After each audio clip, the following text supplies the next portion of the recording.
नमस्ते to all. नमस्ते। Hello sir, good afternoon sir. Good afternoon ji. Sir एक question था, कल आपने सर विकर्म कर्म के बारे में बताया था ना। हम्म। तो सर उसमें आपने बताया था जो बैड एक्शंस होते हैं, मतलब चोरी करना और ये सब। तो सर अगर जैसे कोई लोग तो जानबूझकर करते हैं चोरी, पर अगर किसी के इंटेंशंस ठीक है पर वो मजबूरी में कर रहा है, तो भी सर विकर्म में ही आएंगे। हमेशा जो कर्म है, मैंने आपको बताया था, कर्म तीन चीज़ों से मिलके बन रहे हैं। आपका कमिटमेंट, आपका डिज़ायर और आपका एक्शन। हम्म।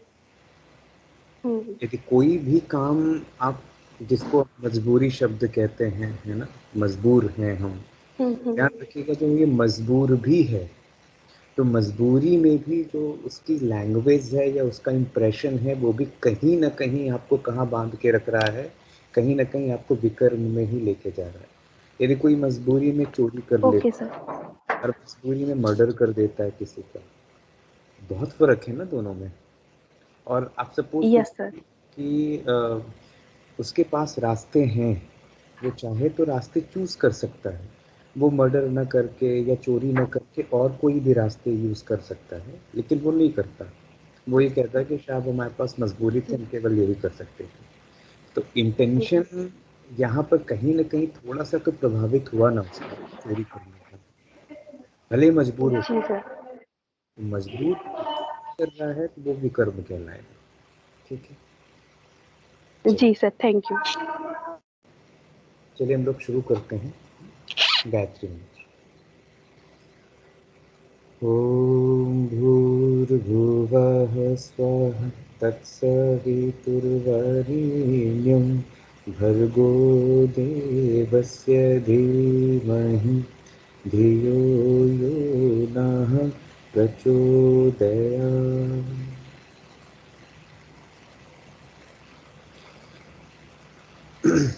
आज जिस टॉपिक को लेकर हम लोग डिस्कस करने जा रहे हैं, बहुत टेक्निकल टर्मिनोलॉजी है, जिसको हम लोग ज़्यादातर अपनी भाषा में इधर उधर सुनते रहते हैं।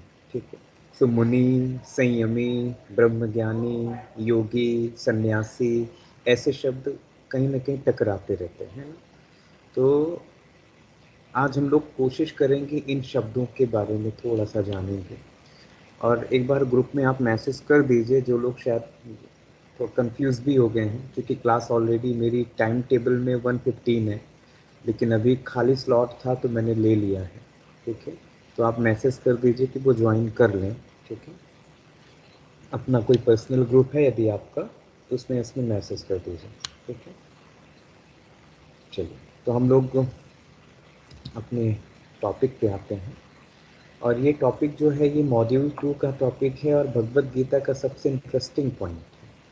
और यहाँ पे भगवान कृष्ण अर्जुन के जो डाउट्स हैं उसको बहुत अच्छे से क्लियरिफाइड कर रहे हैं। और अर्जुन के डाउट्स भी देखिए कितने अच्छे हैं। कई बार हमारे सवाल जो हैं, हमारे अच्छे सवाल जो हैं, हमारे अंदर परिवर्तन को शुरू कर देते हैं। यदि रियल में आप अच्छे व्यक्ति हैं तो आपके सवाल अच्छे होंगे और आपके अंदर चेंजिंग एबिलिटी भी बहुत शानदार होगी। तो कई बार अच्छे सवाल भी आपको रियलाइजेशन की तरफ लेके जा सकते हैं, बशर्ते वो ट्रुथ और सच वाला सवाल होना चाहिए। और यहाँ पर अर्जुन के जो सवाल हैं वो बड़े सच्चे और बड़े अच्छे सवाल हैं। तो यहाँ पर भगवान कृष्ण से अर्जुन जो बातें कर रहा है, जो डिफरेंशिएशन जानना चाहता है ना, उसके बारे में ही। ठीक है, तो बेसिक कंसेप्ट जो भगवत गीता का है, हमने आपको बताया कि जो सेकंड चैप्टर है वो किस पर आधारित है। तो second chapter the based on the Sankhya Yoga, और उसमें कर्म के बारे में भी बताया। ठीक है, सो कर्म के बारे में बताया और कर्म की स्थितियों के बारे में बहुत अच्छे से बता दिया। ठीक है ना, बहुत शानदार तरीके से बता दिया।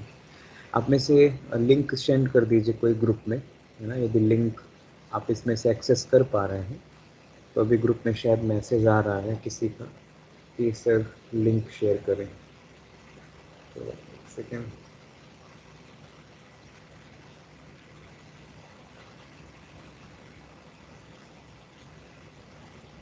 Hello hello. हेलो। हाँ नमस्ते सर, नमस्ते। बस अभी ले रहा था सर, मैंने कहा ले ही लेता हूँ, फिर 1 बजे फ्री हो जाऊंगा। जी जी जी सर। जी सर। हाँ जी हाँ जी सर, हाँ जी हाँ जी जी जी सर। जी जी। हाँ 3 ही है, 3 ही है। जी जी जी।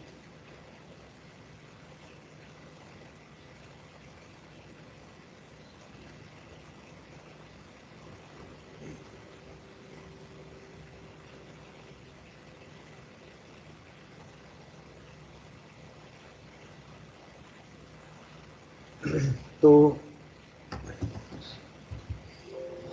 ये जो कंसेप्ट अभी हम लोग डिस्कस करने जा रहे हैं, जिसमें कुछ यौगिक टर्मिनोलॉजी या यूं कहें तो स्टेट ऑफ माइंड कि जहाँ पर योगी किस स्टेट में पहुँचा है, और वो कब मुनि कहलाता है, कब संयमी कहलाता है, कब योगी कहलाता है, कब सन्यासी कहलाता है, और कब ब्रह्मज्ञानी कहलाता है। एक्चुअली ये ऐसे टर्मिनोलॉजी हैं जहाँ किसी एक स्टेट पे भी यदि आप पहुँचते हैं या हम में से कोई पहुँचता है तो फिर डिफ्रेंशिएशन नहीं होता।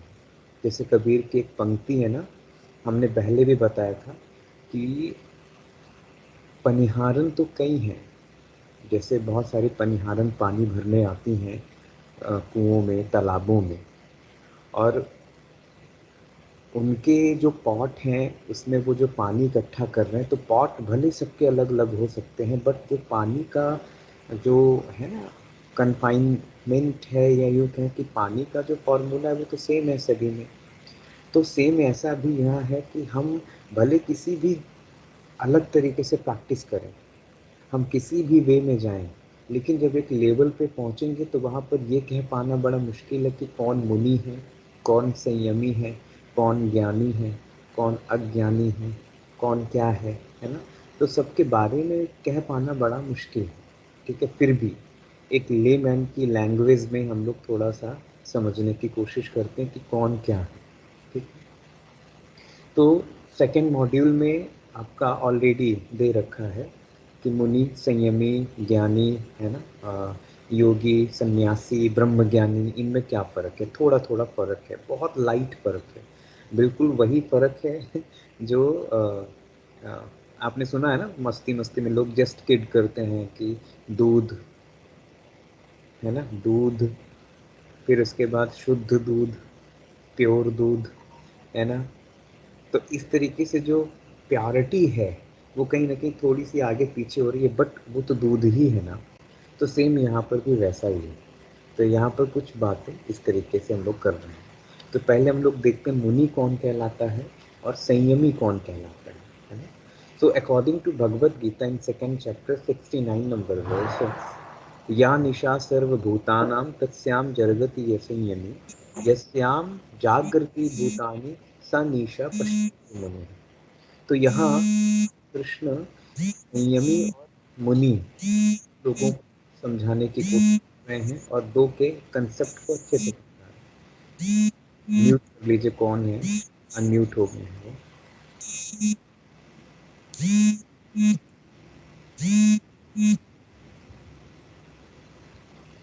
तो या निशा सर्वभूतानां, what is the night for every being, in that man of self restraint is awake, and foreign being awake, that is night for the shades who see। मतलब सब प्राणियों के लिए जो रात्रि है उसमें संयमी पुरुष जागता है, और जहाँ सब प्राणी जागते हैं उस वहाँ तत्व को देखने वाला कौन है, मुनि है। तो यहाँ पर दो जो मीनिंग है वो कंफ्यूज करके इन्होंने रखा हुआ है। हम लोग इसको थोड़ा सा एलोबरेट करते हैं कि कौन मुनि है और कौन संयमी है, हम ये समझेंगे। ठीक है, तो यहाँ पर ये तो तय है कि मुनि और संयमी हमारे जैसे तो होते नहीं होंगे, और ये भी तय है कि इनकी जो लाइफ स्टाइल है वो बहुत सिंपल तो होती नहीं होगी, या सिंपल होती होगी तो हमारे जैसे ले मैन की तरह नहीं होती होगी, है ना।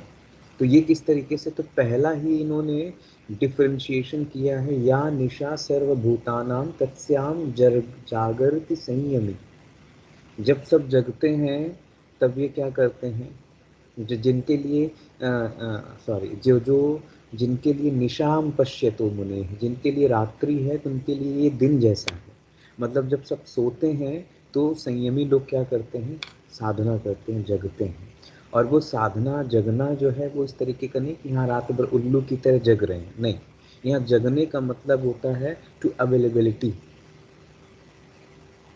In yesterday, this class I have used two terminology, the presence and available. So availability and the presence. So the various difference between presence and availability. So you are already in here. You just click on the link and you enter the class. Your present is here and you are present. But question is that are you available or not?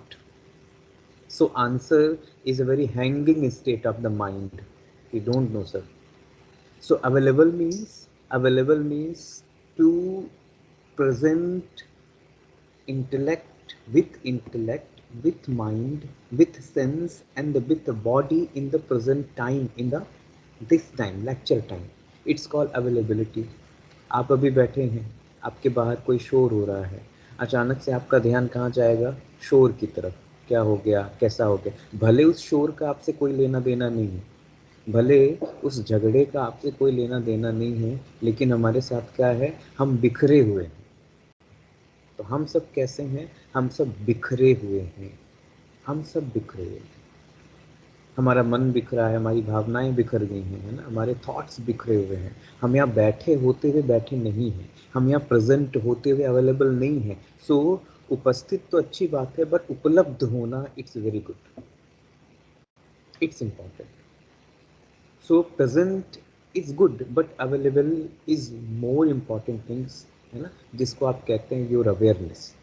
So availability of your awareness, ठीक है। तो available कौन है, तो available संयमी है। जो संयमी होते हैं वो अवेलेबल होते हैं, वो मुनि हैं, वो अवेलेबल होते हैं, ठीक है। तो यहाँ जो श्लोक है, या निशा सर्वभूतानाम तत्स्याम जागृति संयमी, या निशाम सर्वभूतानाम, सबके लिए रात है, लेकिन योगियों के लिए ये क्या है, ये अवसर है। अब समझ में आ रहा है कि जो चीज़ें हमारे लिए बिल्कुल नॉर्मल लाइफ होती हैं, वो संयमी और मुनियों के लिए अपॉर्चुनिटी होती हैं।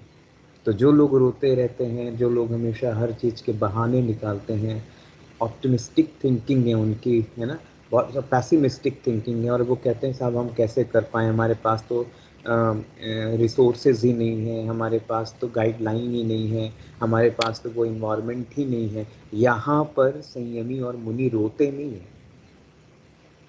और ये देखिए कितनी अच्छी परिभाषा है कि अर्जुन की कंडीशन जो है एक नॉर्मल पर्सन की तरह है, जो परिस्थितियों का रोना रो रहा है।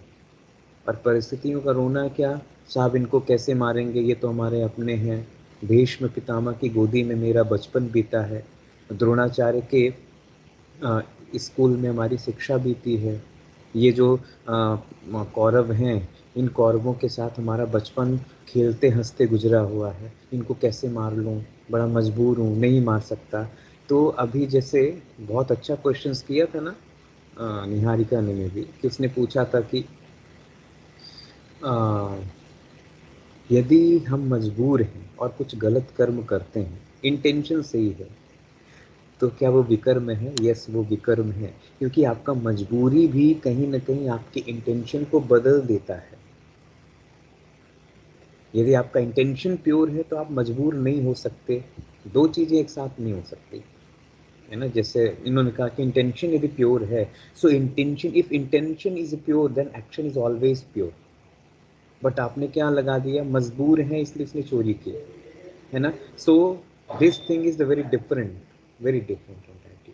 सो या निशा सर्वभूतानाम तत्स्याम जागृति संयमी, जो सबके लिए रात्रि है, वो योगियों के लिए, वो मुनियों के लिए, संयमियों के लिए वो क्या है, दिन जैसा है। So what is the night for every being is that,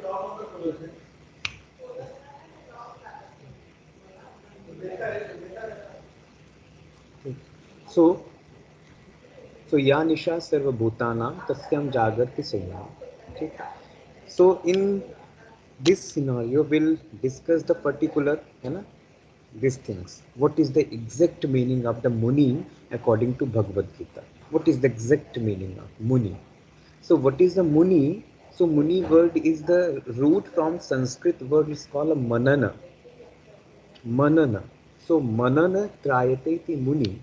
So Muni means the recitation, the cultivation of good things, the recitation of the good things.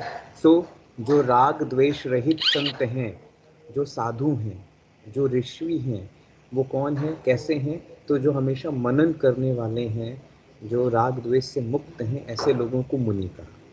ठीक है। सो यहाँ भगवत गीता में बहुत अच्छा कंसेप्ट यहाँ पे बहुत बढ़िया बता दिया है। यस्याम जागृति भूतानि सा निशा पश्यतो मुने। ठीक है। तो जो सबके लिए क्या है, तो जहाँ सब प्राणी जागते हैं वहाँ मुनि क्या करते हैं, सेल्फ रियलाइजेशन की प्रैक्टिस करते हैं। मतलब जो डे टू डे लाइफ सभी की है ना, जो डे टू डे लाइफ सभी की है, सभी कहीं ना कहीं किसी न किसी रूप में प्रभावित हैं, मुनियों के लिए वो एक अपॉर्चुनिटी है। तो मुनि उसमें एक अपॉर्चुनिटी की तरह काम कर रहे हैं। सो यहाँ पर मज़ेदार जो चीज़ है वो देखने वाली है। मैं इस पे लास्ट में आऊँगा, ज्ञानी और अज्ञानी के बीच में क्या फ़र्क है, व्हाट इज़ द, है ना, नोअर एंड अननोअर। जिनके अंदर इग्नोरेंस है वो कौन है, और जो ज्ञानी है वो कौन है। ठीक है।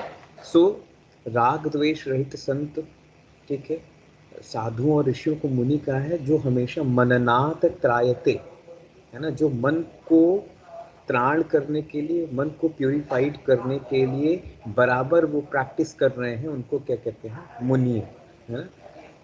भगवत गीता में ये कहा गया है, those who have not a, है ना, short temper in the particular situation, जिनका चित्त दुख से उद्विग्न नहीं होता, जो सुख की इच्छा नहीं करते, और जो राग भय और क्रोध से रहित हैं, ऐसे निश्चल बुद्धि को मुनि कहा जाता है। ठीक है। तो ऐसे जो निश्चल बुद्धि वाले हैं वो मुनि हैं। तो कैसे हैं वो? तो वो किस तरीके से हैं? जिनके अंदर राग नहीं है, अटैचमेंट नहीं है, फियर नहीं है, एंगर नहीं है, मीन्स नेगेटिव इमोशंस जो है पूरी तरीके से फ्री हैं, है ना। तो जिनके नेगेटिव इमोशंस पूरी तरीके से पैसिव हो चुके हैं, ऐसे लोग मुनि कहला रहे हैं। ठीक है, ऐसे लोग मुनि कहला रहे हैं। ठीक है। तो ये मुनि की डेफिनेशन है। मतलब उनके इमोशंस कैसे हैं, very constructive, not a destructive emotions, very constructive. There are no place in the negativity, there are no place in, है ना। So one thing is very important. मैं कल एक लेक्चर सुन रहा था, मुझे अच्छा लगा, तो मैंने कहा आपसे शेयर करें इसी कंसेप्ट में। द योगी, संयमी, मुनि, ब्रह्मज्ञानी has a common symptom, it's called 3D. 3D. So what is 3D? So first D is the desire. उनके अंदर डिजायर नहीं होता, absence of 3D, absence of 3D. So 3D, first D is the desire, है ना। First D is the desire, second D is the disease, and third D is the depression. तो यदि हमें depression से free होना है, हमें depression से मुक्त होना है, तो हमें सबसे पहले डिज़ायर से फ्री होना पड़ेगा। हम सब कैसे हैं अभी? तो हम सब डिज़ायर से भरे हैं। और कैसी डिज़ायर्स हैं? बड़ी बड़ी डिज़ायर्स हैं, बड़ी बड़ी इच्छाएं हमारी, बड़े सपने हैं। तो सपने बिल्कुल बड़े रखिए, उनके लिए एक्शन भी बड़े रखिए। ठीक है। लेकिन केवल सपने बड़े रखने से आपका व्यवहार बड़ा हो जाएगा तो नहीं। तो सपने बड़े रखिए, तो उसके लिए एक्शन भी बड़े रखिए। तो यदि मुनि का सपना बड़ा है तो उसका एक्शन भी बड़ा है। हमारे साथ क्या है? हमारे साथ डिज़ायर तो है, बट वो डिज़ायर के लिए हम राइट प्लान नहीं करते, राइट एक्शन नहीं करते, इसलिए वो डिजीज़ में बदल जाता है, और disease convert to depression. So in 3D, so 3D absence होते हैं ये मुनि में, संयमी में, सन्यासी में, है ना। ये जो वर्ड हैं इन सभी में, ठीक है, इसमें वो अब्सेंस होते हैं। अब हम लोग देखते हैं हु इज द संयमी। संयमी कौन है? तो संयम का मतलब होता है पूरी तरीके से नियंत्रण करने वाला, नियंत्रण करने वाला। So in Bhagavad Gita the use the terminology the yasyam jagrati bhutani sa nisha pashyato mune. So ya nisha sarva bhutanam tashyam jagrati samyami. So what is the night for every being? In that a man of self restraint is awake. So those who have a self restraint, so he know the proper utilization, proper transformation of the energy. So Sanyami, those who are Sanyami. So Sanyami know the utilization, Sanyami know well the transformation, the well know the application of the energy.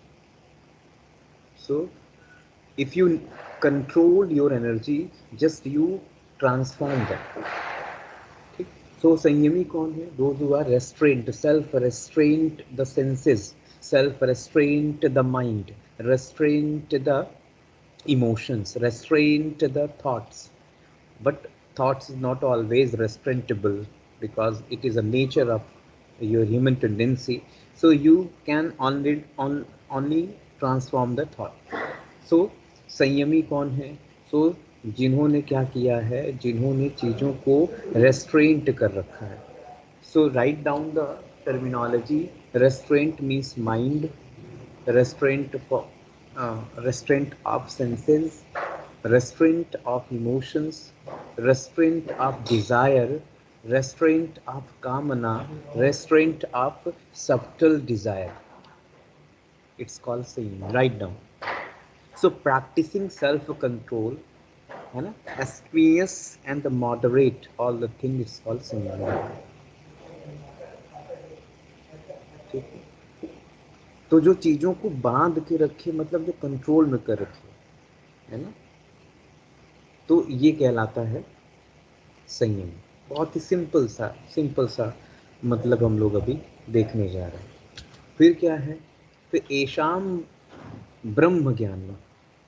सो इन ब्रह्म ज्ञानी एशाम ब्राह्मी स्थिति पार्थम नैनाम प्राप्य विमति स्थित्वाम यास्यमंत काले अपि ब्रह्म निर्वाण मृच्छति.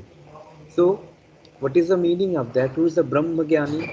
Who is the Brahma Jnani? Those who self-realized, those who attain the self-actualization. So one specific terminology, Brahma Nirvana Mrichati. So this is the Brahmanistic state. कौन है? Having attained this, one never gets diluted, and even by remaining this one attained at the time of death, the Brahman, the perennial one. ठीक है. तो यहाँ पर ब्रह्म ज्ञानी कौन है? ब्रह्म ज्ञानी वो व्यक्ति है जिसने अपने आप को जीत लिया है और जिसने अपने आप को प्राप्त कर लिया है, अपने आप में स्थिति हो गया है ना. इसको प्राप्त होकर कोई भी मोहित नहीं होता. कितनी अच्छी बात है. इस स्थिति में यदि अनंत काल में भी स्थित हो जाए तो वह निर्वाण ब्रह्म की प्राप्ति हो जाती है. It is a specific ideology behind it. ठीक है. तो हम जो यहाँ पर चीजों को समझने जा रहे हैं वो क्या है? वो ब्रह्म ज्ञानी. सो ब्रह्म ज्ञानाति इति ब्रह्म ज्ञानी, ब्रह्म का ज्ञान. And who is the Brahma? Supreme doctrine, supreme consciousness, divine doctrine, divine consciousness, super consciousness. Write down. Who is the Brahma? Supreme Doctrine, Supreme Consciousness, Super Consciousness, Divine Consciousness. It is a Brahma Jnani. So those who attain the state of the Brahma, those who attain the state of the Brahma, there are no any, have any such type of very stupid things. उनके पास इस तरीके से चीज़ें होंगी ही नहीं. और उनके अंदर ये सारी चीज़ें जो हम लोग अभी कर रहे हैं, है ना, वो भी उनके अंदर नहीं होंगी. वो कैसे हैं? वो पूरे अनंत काल में निर्वाण एक शब्द आया है, तो निर्वाण मतलब होता है निवाण, वाण मतलब होता है दुख, नि मतलब होता है समाप्त। तो जो दुख को समाप्त कर चुके होते हैं ऐसे लोग ब्रह्म की प्राप्ति कर लेते हैं।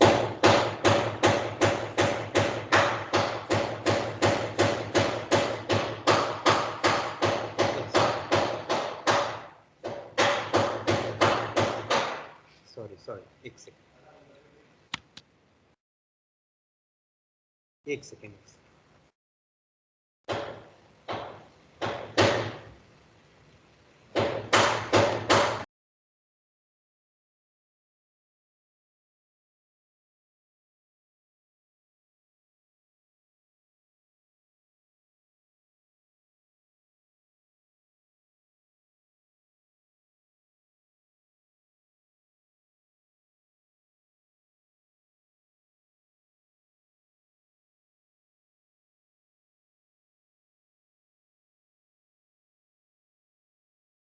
एक्चुअली अभी मैं ऑफिस में हूँ ना, यहाँ रेनोवेशन चल रहा है, सारी फैकल्टी एक साथ यहाँ बैठते हैं, तो सबके अलग अलग केबिन बन रहे हैं, इसमें भी शायद कोई प्रॉब्लम आ रही है।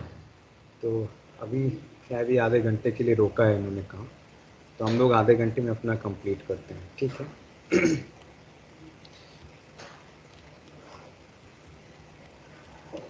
तो ब्रह्मज्ञानी के बारे में ये देखा, उसके बाद क्या है, एक टर्मिनोलॉजी बहुत इंपॉर्टेंट है, वो देखते हैं।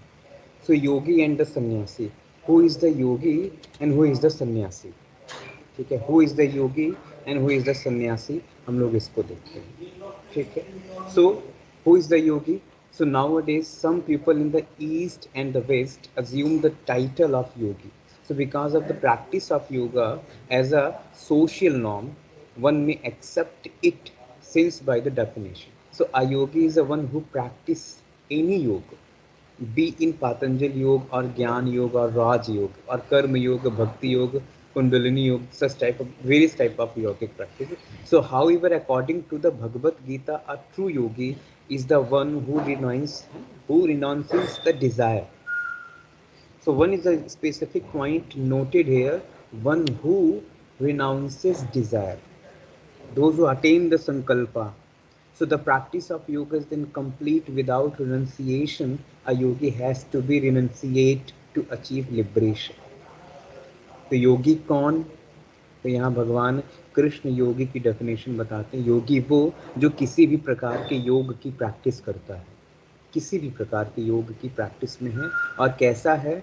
सो वन हु रिनाउंस डिजायर, उसके पास है ना एक संकल्प है, उस संकल्प के साथ वो और कड़े संकल्प के साथ प्रैक्टिस कर रहा है। And the practice of yoga is incomplete without renunciation. बिना रिनंसिएशन, बिना संकल्प के वो प्रैक्टिस कंप्लीट नहीं हो सकती। And yogi has to be renunciate to achieve liberation.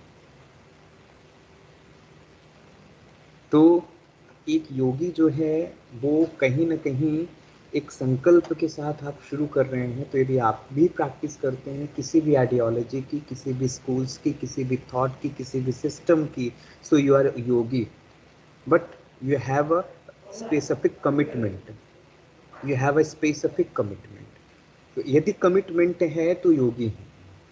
सो योग का मतलब क्या है? Oneness, the integrity.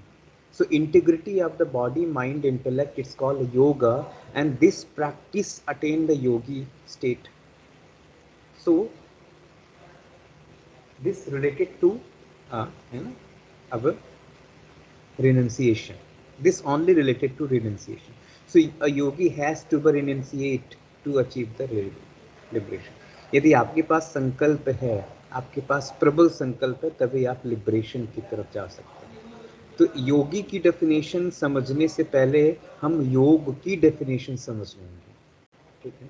योगी की डेफिनेशन समझने से पहले योग यदि समझ में आया है तो योगी की डेफिनेशन समझ में आ जाए। सो इफ योग is the practice, so Yogi is the behaviour. If you do the practice of yoga, so yogi is the your behavioral culture ना, ये आपके behavioral लाइफ स्टाइल है। तो यहाँ पर योगी की डेफिनेशन बहुत अच्छा भगवान कृष्ण समझा रहे हैं कि योगी कौन है। तो बार बार भगवान कृष्ण अर्जुन को क्या कहते हैं कि तू सब कुछ छोड़कर योगी बन, योगी बन, योगी बन। क्यों? क्योंकि अर्जुन के पास क्या नहीं है? रिनंसिएशन, संकल्प। सो रिनंसिएशन नहीं होने की वजह से अर्जुन की स्थिति पूरी तरीके से बिगड़ी हुई है, पूरी तरीके से बिगड़ी हुई है। ठीक है, तो वो क्या है? वो कहीं ना कहीं योग से बाहर हो गए हैं। तो योगी के लिए सबसे बड़ी एलिजिबिलिटी क्या है? Renunciation. And second thing is the सन्यासी. So who is the sannyasi? So sannyasi came from the root sam, which means everything's put together, and the nyas may be translated put down, give up. So sannyasi therefore one who has renunciated all material aspect of life. ठीक है, तो जिन्होंने अपनी सारी, है ना, जिन्होंने सारी कामनाओं को, सारी मटेरियलिस्टिक एस्पेक्ट को क्या कर दिया है? Just put down, give up, वो क्या कहलाते हैं? सन्यासी कहलाते हैं। तो सन्यासी का मतलब क्या हुआ? जिन्होंने अपनी सांसारिक इच्छाओं को, अपनी मटेरियलिस्टिक थिंग को, अपनी मटेरियल एस्पेक्ट्स को क्या किया है? Just give up and put down, it's called a sanyasi. ठीक है, और योगी कौन है? जो integrity of the body, mind and intellect, it's called a yogi. ब्रह्मज्ञानी कौन है? तो ब्रह्मज्ञानी वो है जो निर्वाण की स्थिति में है और जिसने पूरी तरीके से अपने दुखों का अंत कर लिया है। वो व्यक्ति कौन है? तो वो ब्रह्मज्ञानी है। ठीक है, वो है ब्रह्मज्ञानी। और संयमी कौन है? तो those who are self restraint, the restraint of the mind, restraint of the senses, restraint of the emotions, restraint of the thoughts, restraint of the situations and the circumstances, it's called a sanyami. Restraint all the things. So practicing of the self control, it's a sanyami. And the muni, who is the muni? So मुनि का मतलब है जो हमेशा मनन कर रहा है और मनन करते करते उसका चित्त जो है वो हाइपर फ्लक्चुएट नहीं है. So there are no any condition, there are no any space for hyper fluctuation, है ही नहीं. और उसका बुद्धि कैसा है? So stable mind, stable intellect, it's called a muni. So to stable intellect, those who have no space of the negative destructive emotions, it's called a muni. ठीक है, तो मुनि की डेफिनेशन ये है. और उसके बाद, उसके पहले मुनि था. तो ये जो डेफिनेशन हम लोगों ने देखा है ना, तो ये मुनि, संयमी, ज्ञानी, ठीक है, ब्रह्मज्ञानी. और उसके बाद अब एक जो बेसिक चीज़ मैंने बताया आपको कि हम ये लास्ट में डिस्कस करेंगे. सो what is the difference between ज्ञानी एंड अज्ञानी? सो अब समझ जाएंगे हम लोग बड़ी आसानी से. So those who have some specific characteristics of muni, संयमी, ब्रह्मज्ञानी, yogi, sannyasi, vairagi, this type of terminology we have discussed, who that are ज्ञानी. And अज्ञानी just normal, हम जो भी, हम हमारे जैसे जो भी हैं वो सारे अज्ञानी हो सकते हैं. लेकिन हम अज्ञान से ज्ञान की तरफ यदि बढ़ रहे हैं, यदि हम योग की स्थिति में आते हैं, योग की प्रैक्टिसेस में आते हैं, तो कहीं ना कहीं हम, है ना, ज्ञान की तरफ भी बढ़ रहे हैं. बट ज्ञानी हुए क्या? सो नहीं, you attain the knowledge, not, no. So ज्ञानी और अज्ञानी की दृष्टियों के बीच भेद का पता करना इस श्लोक का प्रयोजन है. तो so who is the gyani and who is अज्ञानी? सो या निशा सर्वभूतानां तस्याम जागर्ति संयमी. तो जो नॉर्मल ह्यूमन बीइंग है और जो बिल्कुल असाधारण ह्यूमन बीइंग है, तो जो लोग अपॉर्चुनिटी, जो लोग सिचुएशन को, है ना, बहुत ही तकलीफ़ों को भी अपॉर्चुनिटी में बदल देते हैं, ऐसे लोग ज्ञानी हैं. तो जो लोग हमेशा सो रहे हैं, हमेशा नॉर्मल लेमैन की तरह काम कर रहे हैं, खा रहे हैं, पी रहे हैं, प्रजनन कर रहे हैं, बच्चे पैदा कर रहे हैं और कुछ नहीं, वो कौन है? सो वो अज्ञानी है. ज्ञानी कौन है? जो इन चीज़ों से ऊपर उठ चुका है. तो इसी श्लोक में ज्ञानी और अज्ञानी समझ में आ जाएगा. सो सब प्राणियों के लिए जो रात्रि है उसमें संयमी पुरुष जागता है. What is the meaning of that? सब प्राणियों के लिए जो रात्रि है, संयमी पुरुष उसमें जागता है, संयमी पुरुष उसमें जागता है. तो संयमी पुरुष इज द ज्ञानी. सिंपल से मतलब, ठीक है। सो ज्ञानी और अज्ञानी की दृष्टियों के बीच के भेद को स्पष्ट करना है तो इस श्लोक को देखते हैं। सो शरीर और मन की उपाधियों के माध्यम से अनुभूत जगत अध्यात्म के खुले वातायन से देखें और गए हृदय से भिन्न होता है। यहाँ थोड़ी सी क्लिष्ट हिंदी है, लेकिन हम थोड़ा सा ईजीएस्ट वे में लेके आते हैं। तो कहने का मतलब है कि यहाँ अर्जुन और कृष्ण को यदि हम कहें कौन ज्ञानी है कौन अज्ञानी है, तो Arjun is the gyani and the Krishna is the gyani. Arjun is the मोही and the Krishna is the व्यामोही। अर्जुन इज द, है ना, individual consciousness and Krishna is the super consciousness. So Krishna is the brahma gyani, ठीक है। कृष्ण कैसे हैं? तो कृष्ण एक ब्रह्म ज्ञानी की तरह हैं। तो वो ब्रह्म ज्ञानी हैं और उन्होंने इन चीज़ों को सामने रखा। तो जो ब्रह्म ज्ञानी होगा वही आपको ज्ञान देगा। जो बीमार है वो आपको हेल्थ थोड़ी ना दे सकता है। जो डिप्रेशन में है वो आपको मानसिक रूप से स्वास्थ्य थोड़ी ना दे सकता है। So those who have a healthy wellbeing, healthy life style, he spread out a healthy vision. Those who have a illness, he spread out a illness. तो जिसके पास डिज़ायर है, डिजीज़ है, डिप्रेशन है, वही आपको डिज़ायर और डिजीज़ और depression देगा। तो यहाँ कृष्ण कौन है? तो यहाँ कृष्ण ब्रह्म ज्ञानी है। यहाँ कृष्ण एक परमात्मा से भी, है ना, परमात्मा है। So in this particular shloka we have seen the meaning of that. अब ब्रह्मज्ञानी की स्थिति को समझ पाना तो बड़ा मुश्किल है, क्योंकि ब्रह्मज्ञानी की स्थिति में जब आप पहुंचेंगे तभी आप जान पाएंगे कि ब्रह्मज्ञान है क्या। यहाँ तो केवल हम बातों से समझ रहे हैं, बातों से चीज़ों को जान रहे हैं, बातों से चीज़ों को पूरी तरीके से क्लियर आउट कर रहे हैं, ठीक है। फिर भी यहाँ से चीज़ें समझ में आने वाली नहीं, ठीक है, क्योंकि ये किताबों की भाषा नहीं है। ये भाषा जो है ये आपके अनुभव की भाषा है। So is the language of the experience, it is state of the mind, the state of the intellect, है ना, कि आप किस लेवल पे हैं, किस जोन पे हैं, किस तरीके से हैं। ब्रह्मज्ञानी को की बात करते करते मुझे एक प्यारी सी कहानी याद आ रही है, और उस कहानी के साथ मैं आज की क्लास को कंप्लीट करूँगा। तो ब्रह्मज्ञानी की स्टेट क्या है आप देखते हैं, हम लोग समझते हैं। सो भगवान बुद्ध के बारे में आप सभी जानते हैं। आज से 2300 साल पहले बुद्ध इस दुनिया में आए, और बुद्ध इस भारत के इकलौते रिलीजियस साइंटिस्ट हैं। रिलीजियस साइंटिस्ट मीन्स जो है वो करो और पाओ। साइंटिस्ट का मतलब एक्सपेरिमेंट करिए और पाइए। और बुद्ध ने भी यही सिखाया लोगों को कि जो चीज़ें हैं उसको एक्सपेरिमेंट करो और पाओ। बार बार वो यही कहते कहते यहाँ से चले गए। तो जिन दौरान बुद्ध ने भारत में आए और भारत में अपना ज्ञान देना शुरू किया, तो आपको पता होगा कि भारत में जो पंडित थे, जो पांडित्य वाला जो समुदाय था, ब्राह्मण वाला जो समुदाय था, वो बुद्ध से नफरत करने लगा था। क्योंकि बुद्ध ने ये कहना शुरू कर दिया था कि तुम्हारा जो ईश्वर है तुम्हारे अंदर है, कहीं बाहर किसी मंदिर की मूर्ति में एग्जिस्ट नहीं है, वो अंदर है। मूर्ति इज द सिंबल।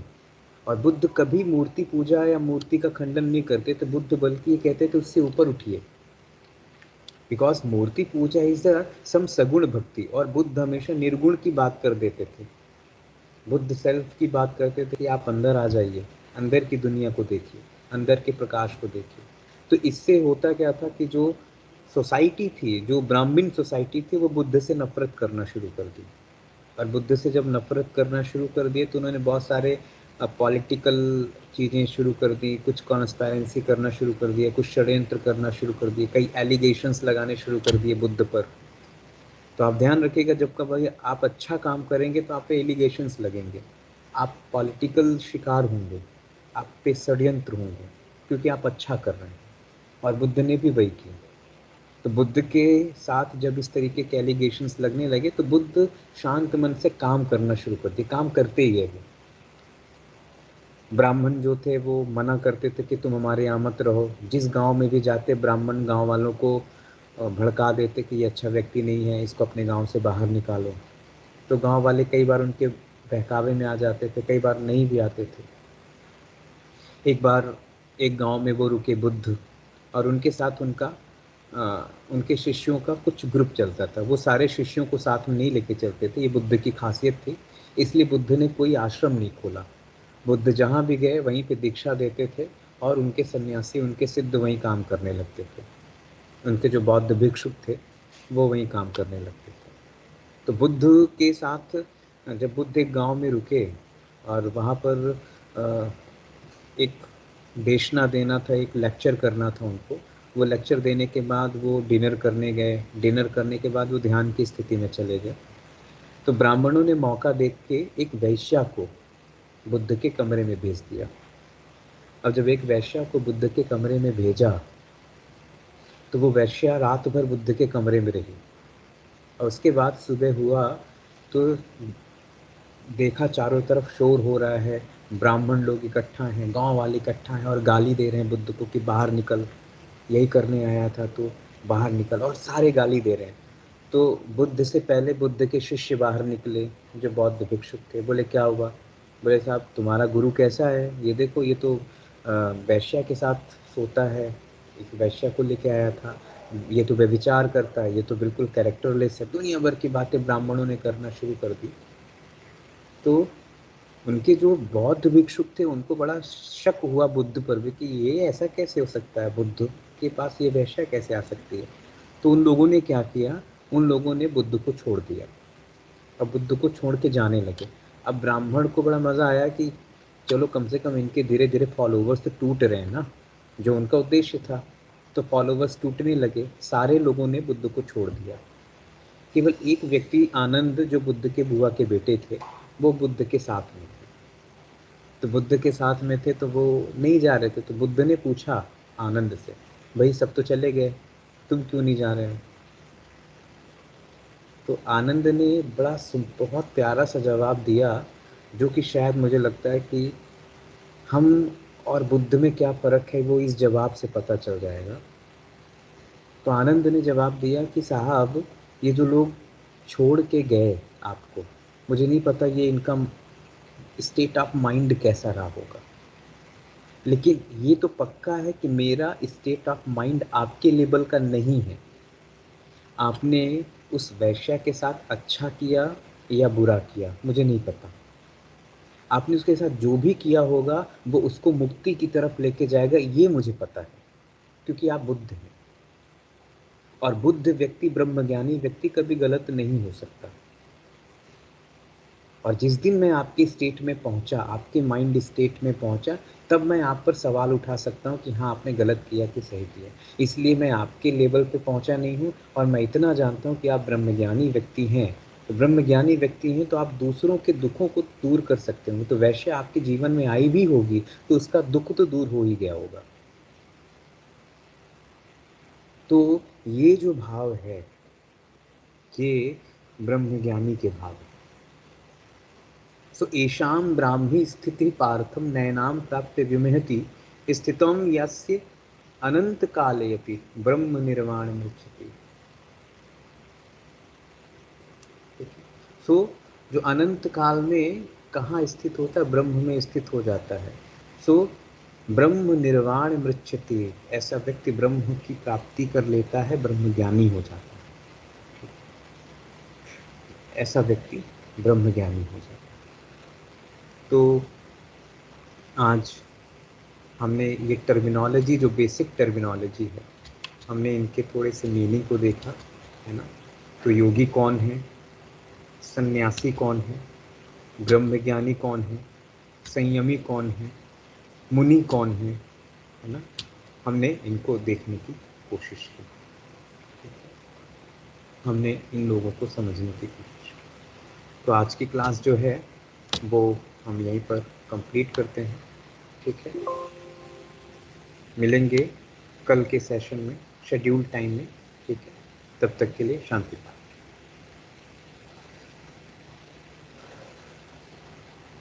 ॐ विश्वानि देव सवितर्दुर्तानि पराशुभ यद्भद्रं तन्न आशुभ। ॐ शान्तिः शान्तिः शान्तिः सर्वारिष्टस्तु शान्तिर्भवतु।